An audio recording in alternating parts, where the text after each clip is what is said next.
Good morning সবাইকে। তো চলো আজকে যাচ্ছি আমি কিন্তু আমার কলেজে, মানে চলো চলো তোমাদেরকে দেখাবো আমি কোন কলেজে পড়ি, কী পড়ি সবটা দেখাবো। তার জন্য ভিডিওটা পুরোটা দেখতে হবে। তো চলো, অলমোস্ট আমি চলে এসেছি কলেজের সামনে, কারণ এখন গেছিলাম ফিস সাবমিট করতে। ফিস সাবমিট করে চলে এসেছি বাইরে। আমার কলেজের নামও তোমাদেরকে দেখিয়ে দিচ্ছি, যদি কেউ জানতে চাও অবশ্যই আমি কমেন্ট করে আমি বলে দেবো।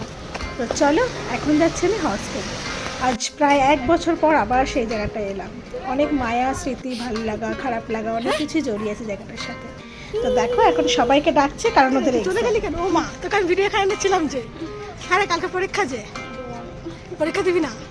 কিন্তু এরা কেউ এক্সাম দিতে রাজি না, কারণ তারা পড়াশোনা করবে না, এক্সাম দেবে না। অভিজি বইটা চিনিস তো কেমন দেখতে হয়? খাতাটা ও আচ্ছা, পড়াশোনা করছিস। চলো এবার যাচ্ছি আমরা একটু ব্যাক সাইডে, মানে আমাদের হস্টেলের যে আমরা রুমটা থাকতাম তার ব্যাক সাইডের দিকে। সেখানে গিয়ে আমরা কিছু ফটোশ্যুট করবো, ফটো তুলবো, আর একটা বিশেষ কাজ করবো। তো চলো দেখাচ্ছি তোমাদেরকে। এই যে এই মহিলা এখন আমাকে ডেকে নিয়ে এসেছে, কি না তার আইব্রোস করতে হবে।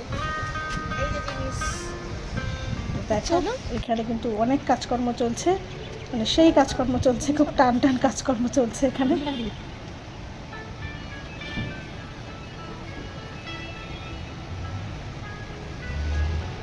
দেখো সুতো টুতো সব ছিঁড়ে যাচ্ছে, এমন আইব্রোস করতে লেগেছি আমি। যাই হোক, আইব্রোসটা কিন্তু আমি খারাপ করি না। ভয়েসে বলবে তাই তো, দেখো সবাই করতে তাহলে করতে বুঝতে শুধু পারবে। ছিঁড়ে গেলে। তবে হস্টেলে গেলে এই একটাই রিকোয়ারমেন্ট, তো আমাদের একটু আইব্রোস করে দাও, একটু আইব্রোস করে দাও। এই যে একজনের করা হয়ে গেছে, সে এখন আয়না নিয়ে বসেছে, আমি আর একজনকে করতে বসেছি আর কি।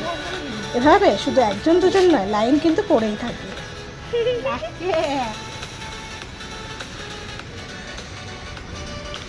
সুন্দরী হওয়ার জন্য আমরা কত কিছু নেই করি। এখানে হচ্ছে মিত্রা, এই মেয়েটার নাম হচ্ছে মিত্রা, ঠিক আছে, যে এখন ওয়ার্কআউট করছে। আসলে ও অনেক মোটা ছিল যখন ওকে আমি ফার্স্ট ইয়ারে দেখেছিলাম, কিন্তু ভাবিনি সত্যি এতটা রোগা হয়ে যাবে। আমি বাবা পারবো না, দেখে কোনো লাভ নেই, মনকে সন্তুষ্ট দেখায় ওকে দেখে দেখে। চুলটা কিন্তু সেই লাগছে, টিকটিক লেজের মতো ধুমধুম করে লাফাচ্ছে।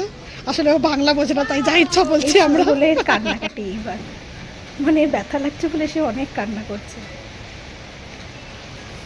ও হো হো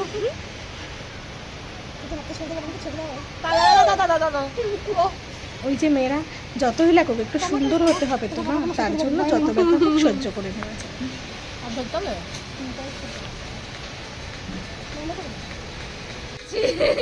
কেমন লাগছে বল আইব্রোসটা দেখো? খুব ভালো, কিন্তু আমি এখন তাকালে অন্ধকার দেখবো, দেখিস তো নি এখনো কি করে খুব ভালো বললি। কারণ আমার ভরসা আছে তোমার উপর। তাই কনফিডেন্টটা চোবার লেভেল। যাই হোক, এমন রিভিউ শুনলে কিন্তু মন সত্যি ভালো হয়ে যায়। এদিকে দেখো এরা দুজন আমার ফোন নিয়ে কখন যে ভিডিও বানানো শুরু করেছে নিজেও জানি না। তো যাই হোক, তারপর ওদের সাথে একটু ভিডিও ফটোশুট করে নিলাম। তারা তো খুব এক্সাইটেড কখন ভিডিওটা ব্লগে আসবে, কখন ভিডিওটা vlog এ আসবে। এদিকে মিত্রা কিন্তু তার ব্যায়াম চালিয়ে যাচ্ছে, সত্যি ওকে ধন্যবাদ জানাই। তো চলো আজকের মতো এখানে টাটা। তো চলো বাই বাই আজকের মতো। এরকম ভিডিও আর